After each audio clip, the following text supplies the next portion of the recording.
1924 tidak ada seluruh dunia di tangan umat Islam pada waktu itu, saudara. Saya menuliskan sejarah khusus untuk itu, perjuangan menegakkan tauhid yang saya tuliskan ini. Yang nanti pada sesi akhir ini akan dibagikan kepada seluruhnya. Seluruhnya akan dibagikan. Yang hadir sampai dengan selesai penutupan. Insyaallah selesainya jam 2 kan begitu lagi 3 malam.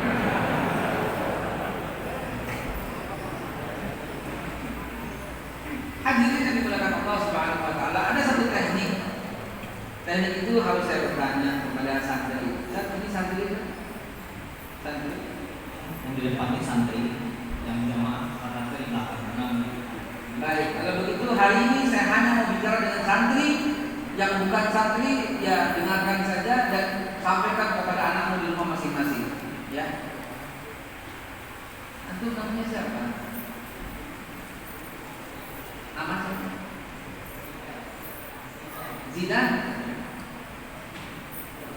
Zinedine Zidan. Zidan. Zidan itu umur berapa sekarang? 14 tahun. Rasulullah sudah datang ke Syam segini, membawa 200 ekor unta, masing-masing untanya berisi barang-barang. Kamu udah dagang apa juga? Sudah mulai ya. Zidan, apa yang paling kamu inginkan? Yang paling kamu harapkan? Terpikir terus di benak Zidan. Pagi, siang, sore, malam, sampai sholat pun masih terpikirkan itu.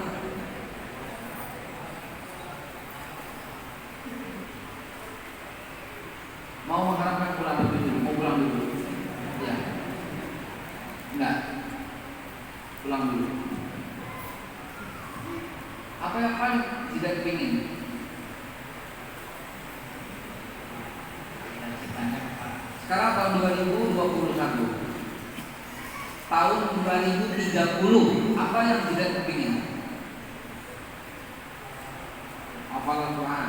Hafal Al-Quran itu harus.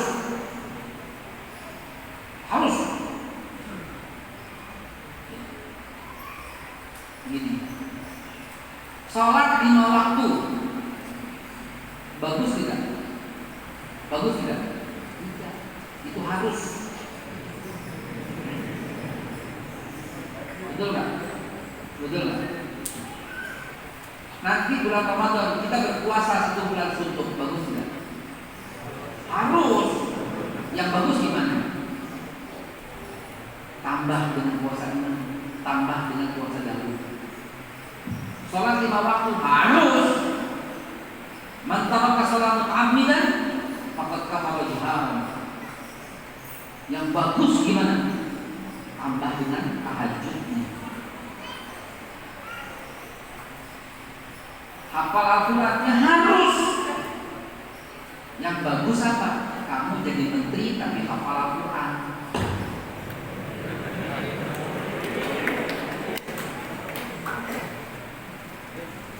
Ini yang diajarkan di sana.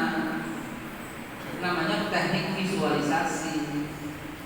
Kita nggak ngajarin. Mohon izin saya mengkritik pendidikan. Ini Pak Nadiem Makarim masih duduk dan datang yang menteri pendidikan yang datang kemarin. Kamu nama siapa?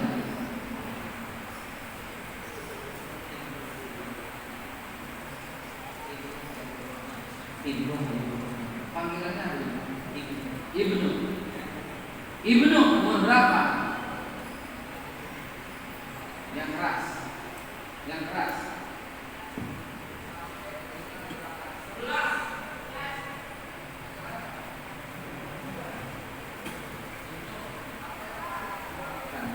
Apa yang paling Ibnu inginkan? Jadi Bima. Masya Allah. Apa yang paling Ibnu inginkan? Ibnu harapkan? Umrah itu harus. Masa orang Islam tak umrah? Masa orang Islam tak haji? lihat kan? Begitu nggak diajarkan ya anak-anak kita gitu. Ini bukan tulul amat, bukan panjang angan-angan, tapi imam tadi Ustaz Khalil menyampaikan wa tanzur nafsun ma qaddamat lighad. Hati saya. Oh, itu materi yang saya mau sampaikan di malam hari ini. 25 Maret sekarang, bertepatan dengan tanggal 10 ya, 10 Syaban, 11 Syaban. Ini hari yang bersejarah untuk para santri.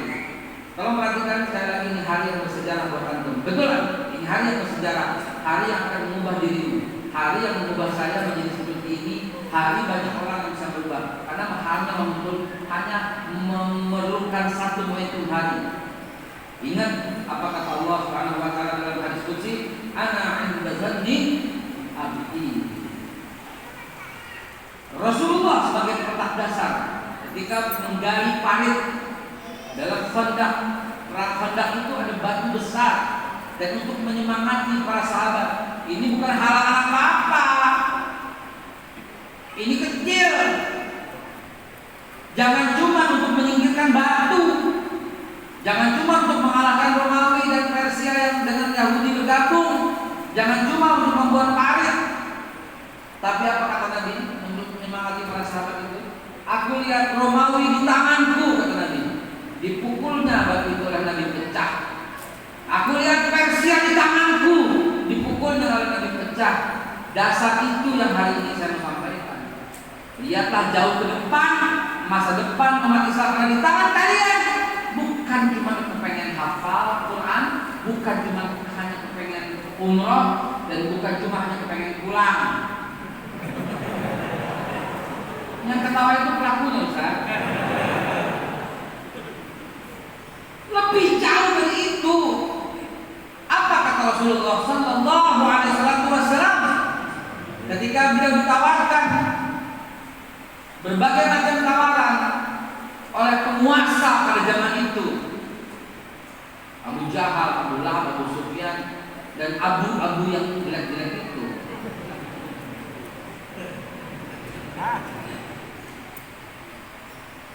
Ya Abu Talib, kata Abu Sufyan, suruh kalian maaf, suruh bilang itu kata dia maaf. Bunyi itu Nabi, in kana yuridu malan ja'alnahu aktsarana malan alaina. In kana yuridu jahan ja'alnahu sayyidan alaina. In kana yuridu mulkan mallaknahu alaina. In arada sultan a'tainahu mafatihal Ka'bah. Yang ditawarkan. Apa jawabannya nih? Untuk mengambil itu semua jauh ke depan. Ya am, wallahi la wada syamsi fi yamini wal qamar fi yasari. Ala an atlaka hadha al-amr ma tarawtu hatta yusira Allah aw akhir dunia. Jamaah sekalian yang di belakang tadi artinya Abu Sufyan menawarkan karena yuridu malan, kalau dia kepingin harta, ja'alnahu aktsarana malan. Kami jadikan dia itu pemilik harta yang terbanyak. In kana yuridu jahan itu penguasa tapi dari sisi undang-undangan gitu. Ketua DPR lah kalau. Puan Maharani lah kalau gitu. Ya karena dia kan ketua DPR. Enggak apa-apa. Katanya calon wakil presiden gitu. Katanya. Push. Ustaz Khalil mancing-mancing aja. Walaupun dia nggak bilang pakai senyumnya itu menggoda saya untuk melanjutkan itu. Jangan di masjid ini. Sabar. Nanti itu offline. Kalau menjadi ketua DPR, ja'alnahu sayyidan alaina, kata Abu Sufyan. Bahkan sistem mau diubah. Sistem yang tadinya modelnya monarki, Abu Thalib sebagai penguasa mau dirubah. In kana yuridu mulkan mallaknahu alaina. Kalau dia kepengen jadi raja, kami jadikan raja atas kami. Bayangkan, undang-undang mau dirubah. Dan sepertinya begitu kira-kira undang-undang kita gitu ya. Kembali lagi ke sana gitu ya. Ini masa lalu yang belum tertuntas. Masa lalu yang belum tertuntas. Udahlah, move on saja gitu ya, move on saja. Saudara sekalian, kerajaan mau dibikin. In kana yuridul mulkan malaknahu alaina. Udahlah, dia jadi raja saja. Kalaupun tidak, ada satu jabatan yang paling gengsi. Apa yang paling gengsi? In arada sultan a'tainahu mafatihal Ka'bah. Kalau pengen jadi sultan, kami berikan kunci-kunci Ka'bah, dia yang pegang. Dan ini jabatan paling bergengsi untuk antum ketahui. Kenapa? Karena di dalam Ka'bah ada Tuhan-Tuhan mereka. Mereka datang dari segala penjuru untuk menyembah, sekaligus berdagang. Kunci dibuka, dagangan masuk, kaya raya. Bergengsi sekali yang pegang kunci Ka'bah. Pada waktu itu dipegang oleh Abu Lahab. Sampai Abu Lahab menyerah, pegang itu kunci. Tapi apa jawaban Nabi? Jauh ke depan. Bukan itu semua. Adik-adikku sayang, tirulah Nabi seperti apa adanya. Bukan cuma akhlaknya, bukan cuma ibadahnya, tapi wawasan berpikirnya. Putra daripada Hadratul Syekh Hasyim Asy'ari yang bernama Abdul Wahid Hasyim Asy'ari, beliau meniru Nabi di tanggal 18 Agustus tahun 1945 ketika ramai berdebat. Buya Hamka nggak ikut, nanti bukunya ditulis. Saya membacanya di buku tulisan Buya Hamka. Ada Insinyur Soekarno, ada Muhammad Hatta, ada Haji Abdul Salim, ada Ali Kusno, ada siapa lagi? PPKI 9 orang yang belum disebut. Kaji Abdul Wahid Hasyim, ada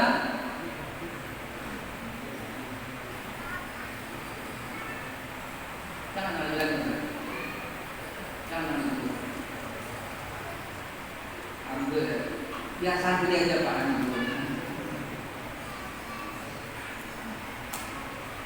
Saudaraku, adik-adikku sayang yang aku cintai, ini kalian harus hafal biar kalian tahu cara wawasan berpikirnya seperti itu.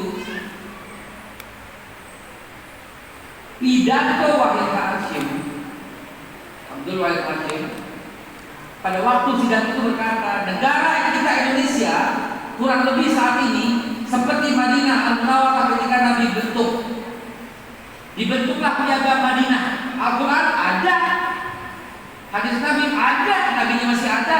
Tapi kenapa menggunakan 47 pasal piagam Madinah dalam menyelenggarakan negara Madinah? Karena di sana ada orang Yahudi, karena di sana ada orang Nasrani. Sehingga itu harus berpikir juga saat ini, karena di Indonesia bukan cuma orang Islam, ada orang Hindu, Buddha, Protestan, Konghucu, Kristen, Katolik. Karena itu digunakan Pancasila dan Undang-Undang 45. Penting untuk kita ketahui, sehingga kita punya wawasan Islam yang kuat, Quran dan hadis, dan wawasan keindonesiaan yang baik, Pancasila UUD 45, sehingga kita menolak semua unsur-unsur radikalisme, intoleransi yang membuat Indonesia semakin berpecah belah. Wawasan itu yang perlu kita ketahui, saudara sekalian, adik-adikku. Maka kalau sampai tidak bisa menyebutkan 9 orang pembentuk negara ini, maka ada sesuatu yang perlu diperbaiki. Pasal 1 Piagam Madinah itu Rasulullah menyebut semua itu sama,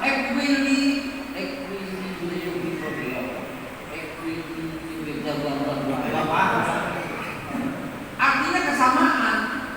Ini merujuk kepada kemanusiaan yang adil dan beradab, dan itu Quran yang mengatakan itu.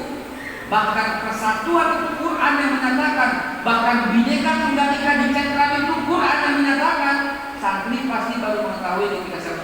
ayatnya, ayuhan nas inna khalaqnakum min dzakari wa untha wa ja'alnakum syu'uban wa qabaila lita'arafu.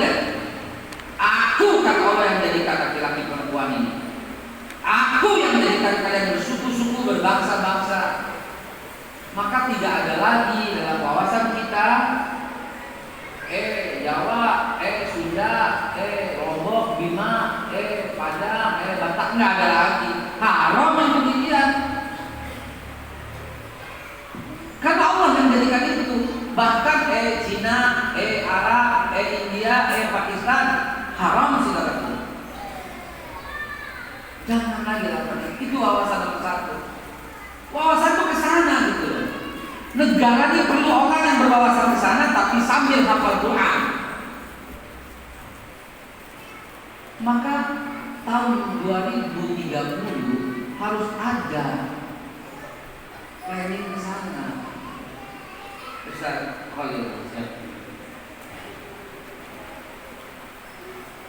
Yang saya sampaikan sesi pertama tadi teori. Jadi baru sesi pertama. Ini belum ceramah, ini baru pembukaan. Baru pembukaan. Sekarang masuk ke isi. Ya, masuk ke isi. Oh, sebentar. Balik lagi ke pembukaan sebentar. Ada satu lagi teori yang belum saya sampaikan. Tadi teori ayat juga, anak indahnya Abdullah udah, aku lihat Romawi di tanganku udah. Satu lagi, innamal amalu binniyat wa innamal likulli imri'in. Orang itu hanya sampai kepada yang diniatkan. Itu kebanyakan kita dipakai doang. Semua amal dan niat, nama Allah niat. Tapi kita lupa. Bahkan kenapa lupa? Karena intinya itu di situ. Wa innamal likulli imri'in ma nawa. Setiap orang tuh hanya sampai kepada yang diniatkan. Saya pengen hafal Quran. Antum cuma hafal tok. Ya nggak apa-apa, bagus. Subhanallah. Menjadi cahaya di hari kiamat.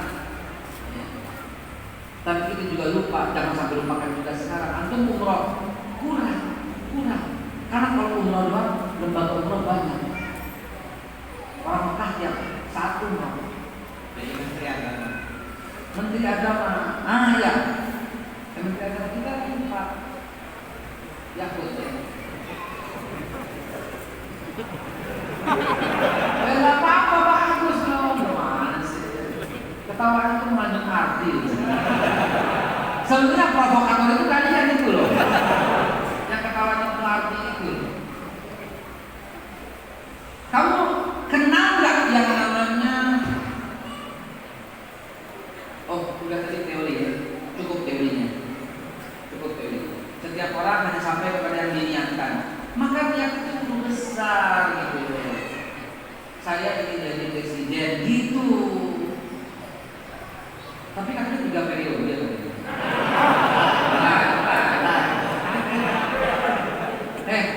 Nanti di 2000 berapa nanti ya. Saya pengen jadi menteri, harus. Saya ingin jadi jenderal, harus. Saya ingin jadi yang tinggi gitu. Karena kalau enggak kita cuma sampai yang seperti itu. Jangan sampai yang menjadi pejabat dan aparat dan jenderal orang-orang yang tidak dari pesantren. Gitu loh maksud saya. Setuju? Akhirnya kurang wawasannya, keagamaannya. Akhirnya menghilangkan kata-kata agama dalam pendidikan. Akhirnya menyamaratakan semuanya seolah-olah adil itu sama rata. Adil itu sesuai dengan proporsional, bukan sama rata itu adil itu. Apa nggak lihat? Ini mesti dikasih pelajaran wawasan kebangsaan dan ketahanan nasional. Harus paham ketahanan nasional kayak apa. Betapa rapuhnya Indonesia sekarang ini. Sekali stop, satu di stop aja misalnya apa? Antibiotik di stop aja. Apa jadinya orang-orang yang hamil itu? Apa jadinya orang operasi itu? Sekali di stop aja.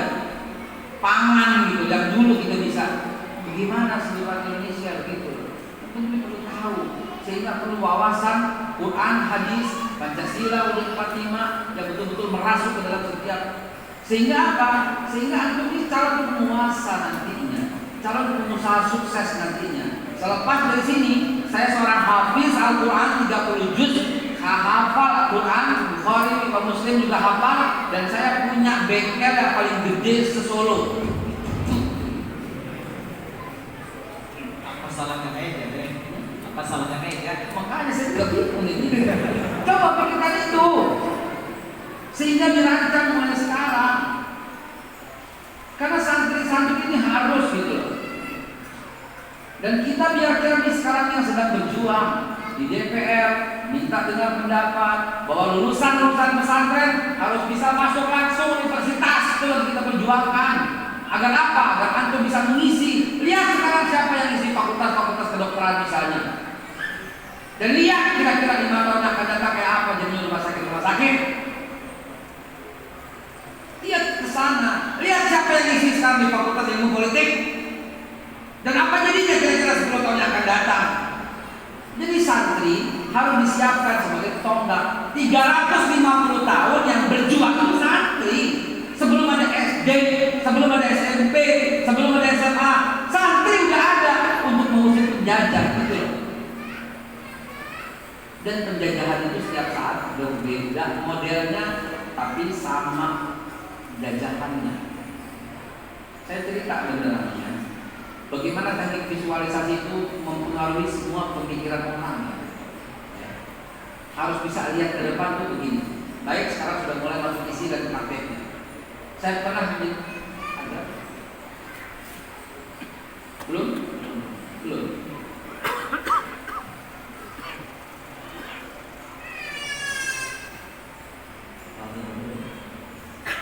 Saya ikut moderator di host, mau disuruh selesai sekarang juga tidak. Foto saya ikut, mau sholat dulu, mau ada mau makan dulu, mau snack dulu, mau sate, mau tengkleng dulu. Dan dulu sebentar.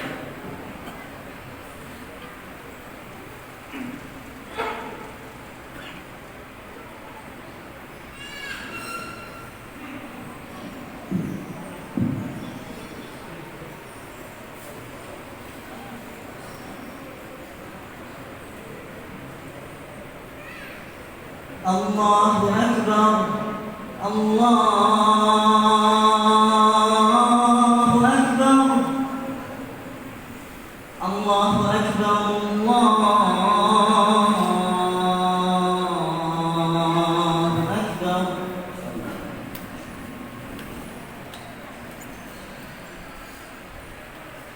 Asyhadu an la ilaha illallah.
Dan kemudian Alhamdulillah ya Rabbil alamin. Kita lanjut sedikit lagi.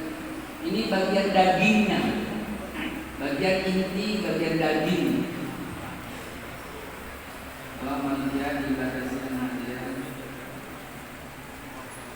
Jadi mohon jaga protokol kesehatan ya di teras masih cukup insya Allah. Ini pengen melihat lagi semua rindu. Masya Allah. Sudah lama kan.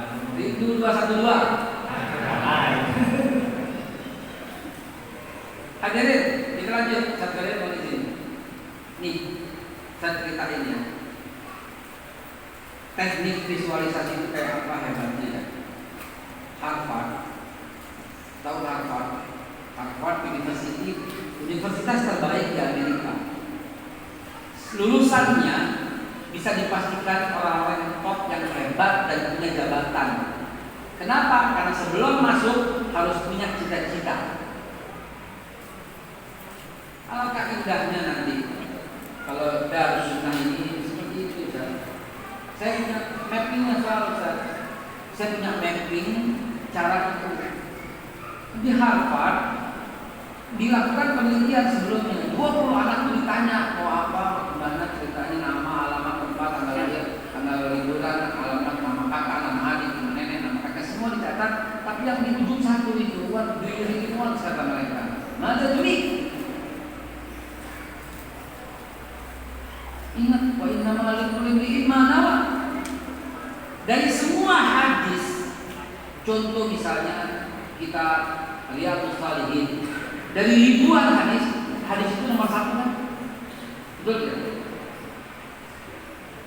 Dari hampir semua kitab hadis, bahkan Bulughul Maram yang banyak cerita fikih, pengantarnya mencantumkan itu. Dan itulah hadis di mana Rasulullah bersabda persis ketika mau mulai berjuang di kota Madinah Al-Munawwarah.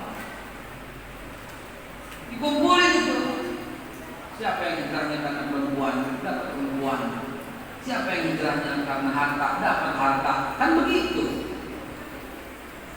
Jadi Ibnu, jangan cuma mau umroh saja kalau sudah gede.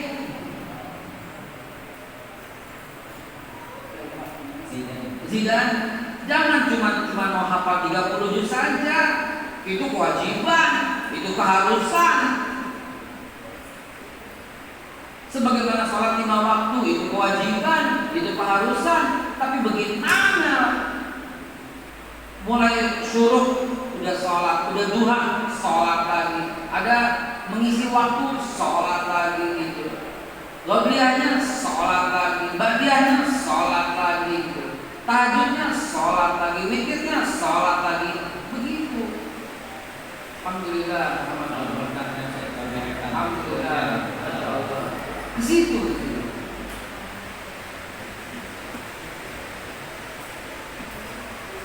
Karena nggak ada roadmap, Ustaz.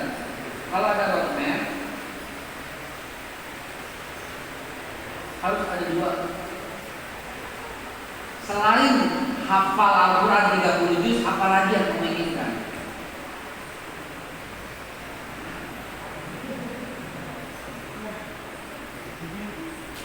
Menikah. Yaitu ya tinggal ada apa di sana banyak itu. Mak-mak bisa mak-mak. Mak-mak, kok kayak santriwati ini? Ada juga santriwati. Selain umroh, apa yang kamu inginkan, Ibnu? Jangan cuma kalau udah gede mau umroh saja. Maaf ya, Ustaz caranya begitu ya. Biar ini kamu ingat selama-lamanya, lama-lama, selama-lamanya.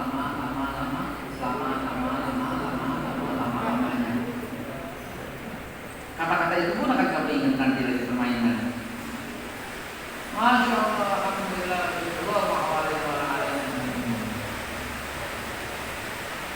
saudara sekalian, waktu itu saya sebagai dosen dengan tamu di Taiwan University of Technology. Ternyata dia diterapkan di Cina, Ustaz. Dalam bukunya itu, COVID-19 itu sudah ada. Namanya Wuhan 400. Di mana dia akan menanggung untung yang gede. COVID itu ada. Tapi semua orang tahu bahwa sumber itu Cina. Nggak usah ditutupi lagi rahasia ini. Wuhan 100 namanya. Lalu corona, lalu COVID-19, corona virus Desember 19 gitu loh. Nggak usah ditutup-tutupin, memang ada gitu. Dan dalam dokumen itu ada sejak 45 tahun yang lalu. Bahkan sebelum jatuhnya Muammar Gaddafi udah pidato soal ini. Ini yang saya pengen kasih wawasan gitu loh. Mereka menguasai dunia karena mereka bisa menciptakan virus yang jahat itu. Lantas kita lawannya dengan cara masker, vaksin. Ya kita lawan sebisa-bisanya kita. Dan itu betul apa yang dilakukan pemerintah. Karena ini memang menular. Jaga jarak betul, cuci tangan betul, gitu loh. Ya. Pakai masker betul, vaksin betul apa yang dilakukan oleh pemerintah. Tapi kenapa kita yang jadi korban begitu kan? Karena mereka memikirkan itu sebelumnya.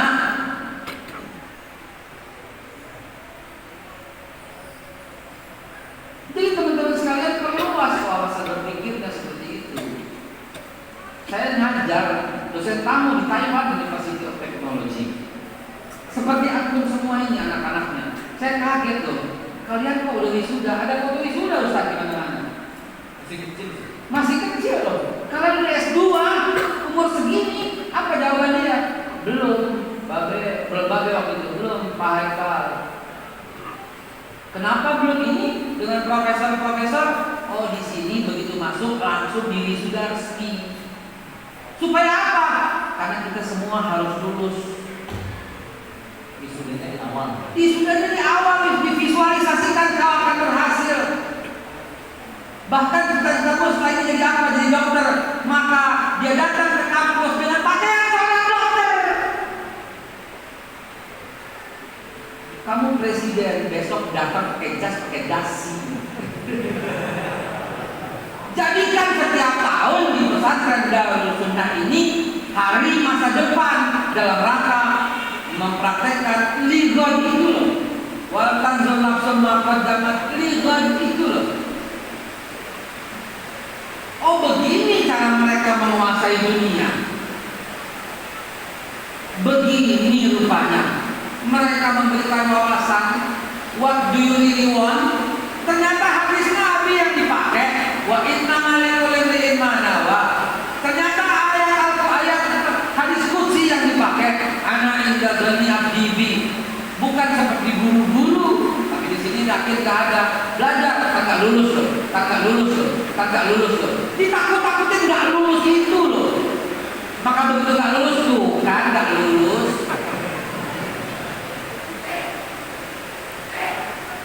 Gitu loh. Nah ini yang perlu kita lawan. Dengan cara apa? Pendidikan awalnya. Bikin roadmap. Sekarang tahun berapa? 2022 hafalanmu berapa? Saya yakin udah tahu, udah bikin 2023 hafalanmu berapa? Tapi jangan cuma itu.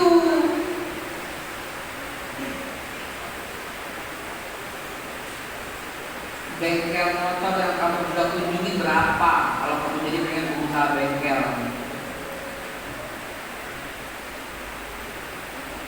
gitu loh. Saya Haikal dari dulu seneng kumpulin kartu nama. Kenapa? Karena saya akan sejajar dengan mereka. Kartu nama saya ada 3 box, kumpulin semuanya. Kenapa?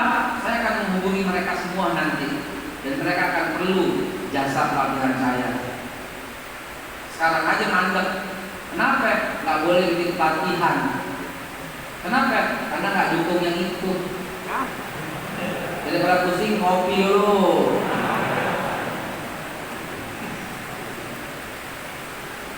Paham maksudnya dari sekalian? Maka harus ada. Saya langsung catat nomor telepon Ustaz Khalil, WA-nya juga. Dan saya akan kirimkan roadmap untuk dibagikan kepada santri-santri. Lihat ya. Dan ini dipakai oleh training mereka. Tadi kepotong, itu di Taiwan, di Harvard begitu juga. Dikumpulkan 100 anak, ditanya, dia ujungnya ditanya, what do you really want? Apa yang paling kamu inginkan? Lalu disimpan hasil itu, ketua sebuah penelitian. Kemudian 20 tahun kemudian akhirnya dibongkar. Anak-anak yang pengen jadi dokter, 20 tahun kemudian betul jadi dokter. 20 tahun kemudian yang pernah menjadi insinyur betul jadi insinyur. Karena dibimbing, diarahkan. Ada anak-anak yang dituliskan 20 tahun lagi saya nggak tahu mau jadi apa. Dicari-cari nggak ada, nggak ketemu itu anak. Maka saya takut santri-santri setelah jadi kemudian hilang. Ya, anak-anak saya harus seperti itu. Kamu kenal yang namanya Muhammad Ali? Siapa dia? Siapa dia? Muhammad Ali siapa? Petinju, The Black Superman. Pasti yang umurnya udah 50 tahun tahu. Lagu yang sangat populer, Muhammad Ali, gitu kan? Sting Malaysia, The Black Superman. Catch me if you can, gitu kan? Tangkap aku kalau kau bisa. Kenapa dia begitu legendaris seperti itu? Tapi yang saya mau ceritakan bukan Muhammad Ali-nya.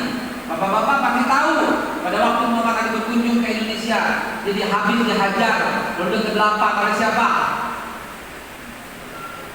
Joe Frazier. Betul. Joe Frazier.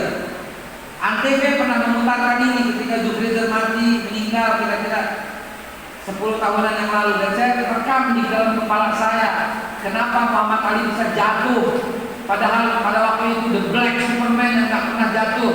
Catch me if you can, tangkap aku kalau kau bisa, katanya Muhammad Ali. Ronde ke-8 jatuh, yang bikin jatuh petinju yang gak terkenal sama sekali, Joe Frazier pada waktu itu.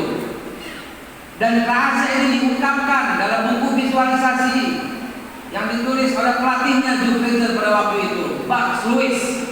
Bugs Lewis bercerita, pada waktu itu Joe tidak latihan untuk menghantam Ali. Joe Frazier tidak latihan untuk menghantam Ali. Saya khawatir, kata Bugs Lewis, pertandingan tinggal 1 minggu.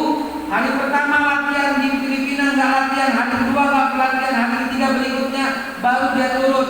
Setelah teman practice, ayo latihan, nggak mau. Kenapa katanya? Dia diam memandang laut. Tahu-tahu pada hari ketiga Joe Frazier mau latihan. Kenapa? Saya sudah mengalahkan Ali di kepala saya, di pikiran saya. Paham hadis ini? Ya paham. Tak hadis kok. Paham cerita ini? Yang punya keyakinan siapa? Dia yang mendapat kemenangan. Teori Islam, teori Quran, teori hadis, wa'bud rabbaka hatta ya'tiyaka yakin. Walaupun hadza yakin di mana al-maut, ya. Begitu gitu loh. Adik-adik tahu Michael Jordan nggak? Tahu ya, Michael Jordan, pebasket yang nggak terkalahkan. Lihat itu videonya. Apa yang membuat rahasia dia dari 100 kali lemparan cuma 1 yang gagal? Orang dengan 99 lemparan masuk dari 100 kali, coba. Rahasianya apa? Banyak latihan? Enggak. Apa latihannya, kata Michael Jordan? Saya tidak akan lempar sebelum saya lihat ini masuk. Perhatikan kata-katanya. Saya tidak lempar sebelum saya lihat masuk. Kan aneh. Lempar dulu masuk atau masuk dulu baru lempar. Paham maksudnya? Jadi ketika dia yakin masuk, dia lihat dengan mata batinnya masuk baru dia lempar. Ini diajarkan di Amerika, di sekolah-sekolah, diajarkan di Cina, di sekolah-sekolah. Makanya cerita-cerita mereka populer. Setiap mau tidur, setiap orang tua harus menceritakan kepada anaknya, dan anaknya yang masih TK pagi-pagi harus menceritakan di kelas apa yang cerita bapaknya sampaikan sebelum tidur. Maka diceritakanlah, kamu harus sabar, karena sabar itu akan jadi pemenang. Lion heart. Kalau anaknya wanita, kamu mesti sabar, karena kalau sabar ada pangeran yang datang melindungimu.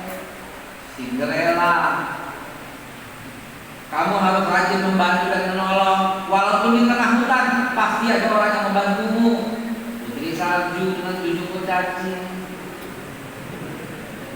Kamu harus saling tolong menolong antara sesamamu. Walaupun kamu ditangkap, pasti kamu nggak akan pernah lepas. Hansel and Gretel dengan Tennessee Hill. Lihat nggak cerita itu semua? Kok mereka yang bikin? Sedangkan kita kalau mau tidur diancam tidur, besok subuh apalan, tidur, besok subuh. Loh, kok tidur itu menakutkan? Tidur, besok daring, tidur, besok sekolah, tidur nggak? Tidur papa bilang. Mau jadi apa anaknya? Karena tidur itu suasana yang sangat membuat orang tua menggapai harapan. Hai sayang, apa yang kamu inginkan? Jadi dokter ya, dokter itu hebat.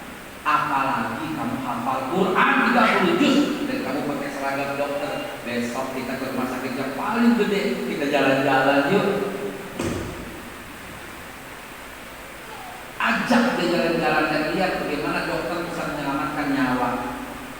Sekali diselamatkan nyawa orang itu, setiap sujud pahalanya buat Pak Dokter itu. Jadi dia semangat menghafal Al-Quran dan semangat menjadi seorang dokter. Gitu loh. Dan saya bisa cerita sampai jam 11 sampai jam 12 malam. Tokoh-tokoh yang saya sudah temui, kaget mungkin, aduh, ya udahlah. Yang penting udah dapat lah maknanya lah. Yang penting udah dapat lah esensinya lah. Ya.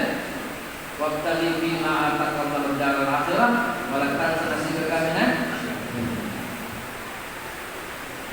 Jadi sekalian, sebagai penutup, wahai para santri, santriwati, nanti Ustaz janji akan sampaikan roadmap itu kepada Kiai Khalil. Nanti Kiai Khalil sampaikan kepada guru-guru supaya disampaikan kepada anak didiknya. Harus, antum ini harus jadi pejabat. Menteri Kelautan, Menteri Pendidikan, Menteri BUMN, Presiden Republik Indonesia, Kau Menkominfo. Oke?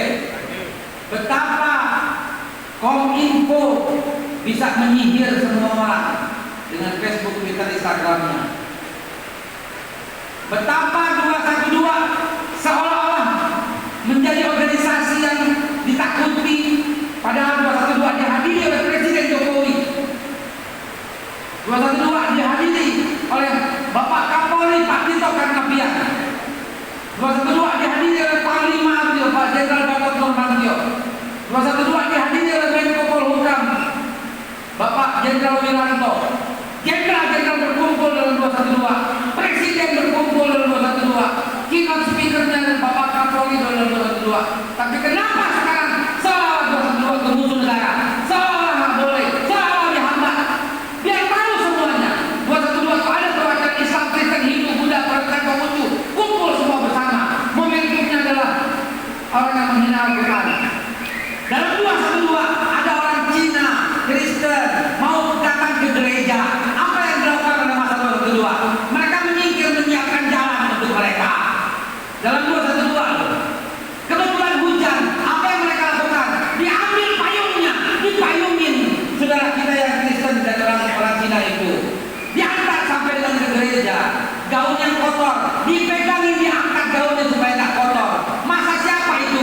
Masa 212 yang sebelum sama sesudahnya lebih bersih sesudahnya karena kami menjaga kebersihan. Jangankan itu, satu rumput pun tidak akan kami injak. Kenapa sekarang seolah menjadi organisasi yang dilarang? Kenapa seolah menjadi momok? Kenapa seolah menjadi gawat? Menjadi apa? 212 itu adalah momentum yang dibanggakan oleh Pak Jokowi, oleh Presiden pada waktu dibanggakan di depan para investor-investor Australia. Pak Presiden mengatakan dan membanggakan 212 sebagai ajang momentum perkumpulan, tapi tidak menimbulkan kerusuhan dan Indonesia aman seperti itu. Lihat sekarang apa jadinya 212. Naikkan lagi, jangan berani ada rasa takut sedikit pun.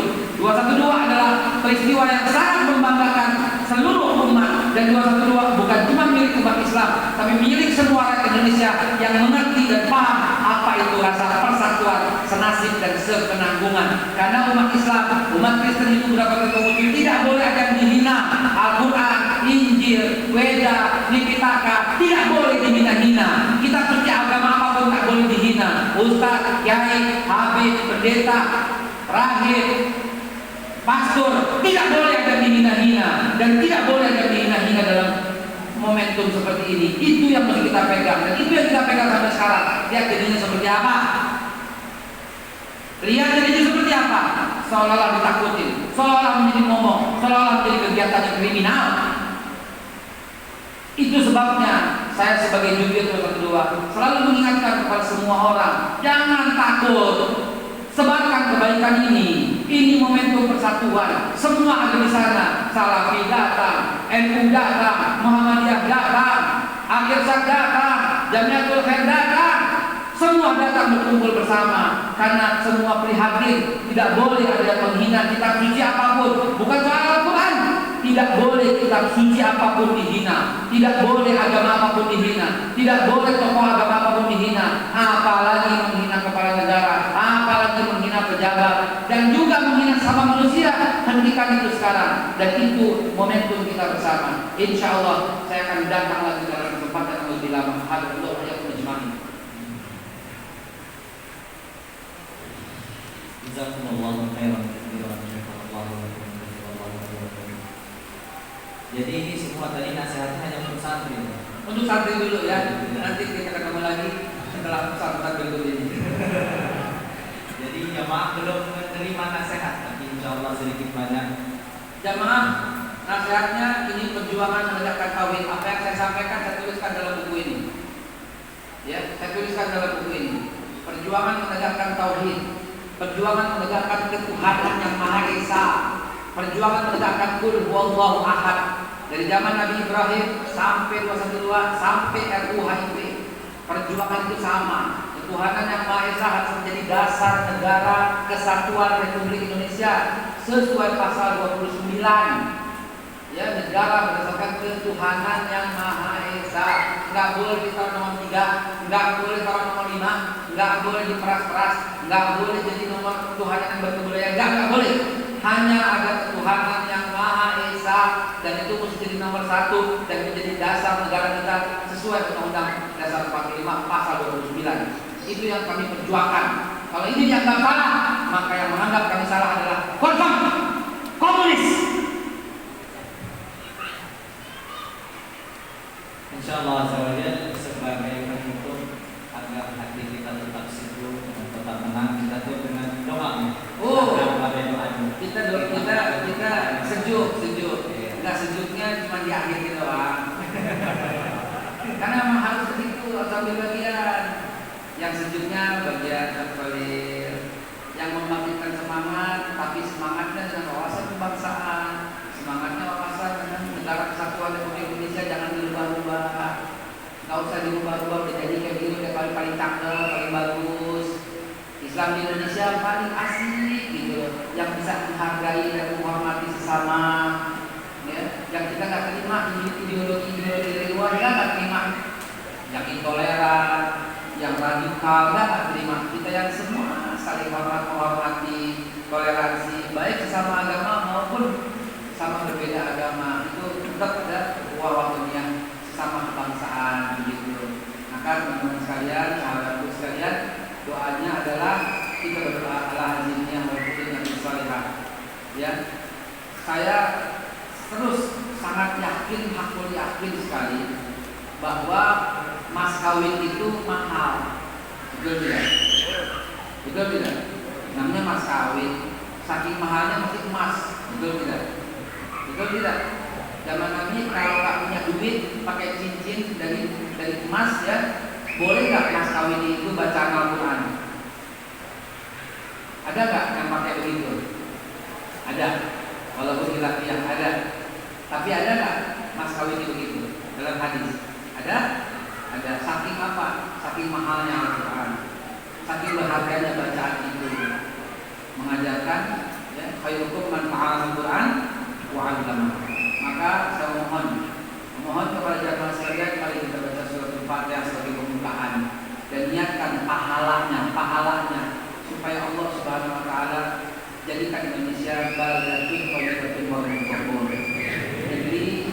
ampunan, penuh rahmat, negeri yang damai, tentram, saling menghormati, saling menghargai.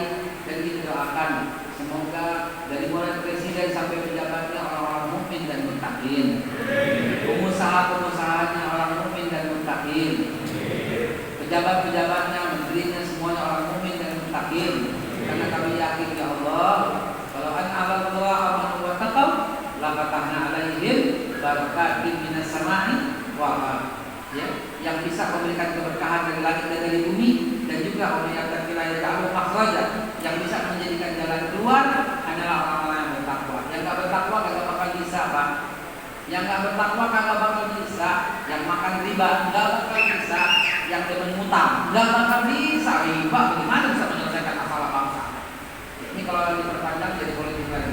Karena itu cukup sampai di sini. Ya, ini buku saya persembahkan untuk yang hadir.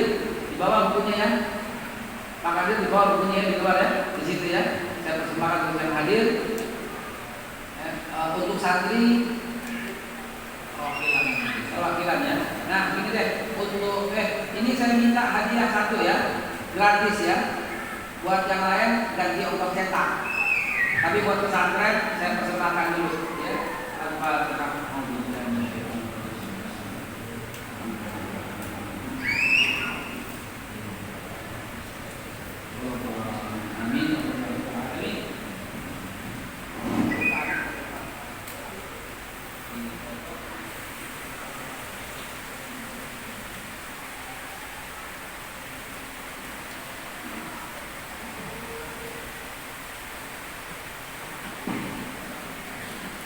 Yang hadir saya ucapkan terima kasih mobil khusus kepada polisi dan seluruh jajarannya, TNI dan seluruh jajarannya yang hari ini hadir dan mendengarkan. Saya ingin sekali kenal dengan antum, ingin sekali. Tolong jangan pulang dulu, kita ngobrol di pesantren, walau sekedar salam, walau sekedar kenalan, walau sekedar foto, ya sebagai bahan laporan saya juga ke Jakarta. Saya nggak lihat dari sini, saya pengen banget antum hadir. Tolong jangan pulang. Salah satu Pak TNI, Pak Polri, jangan pulang dulu. Barangkali ada kasat tinggal di sini, ya yang belum memperkenalkan diri, tolong jangan pulang dulu. Kita ngobrol-ngobrol di belakang. Saya pengen kenal. Sebenarnya mau datang dulu ke kantor polisi cuma kemalaman. Jadi kita tolong, ini kita ngobrol sini. Kita ngopi. Ya, jemaah sekalian yang dirahmati dan dimuliakan Allah Azza wa Jalla, dengan ini beliau sudah menutup kajian beliau. Sebelum kami menutup, sekali lagi kami mohon maaf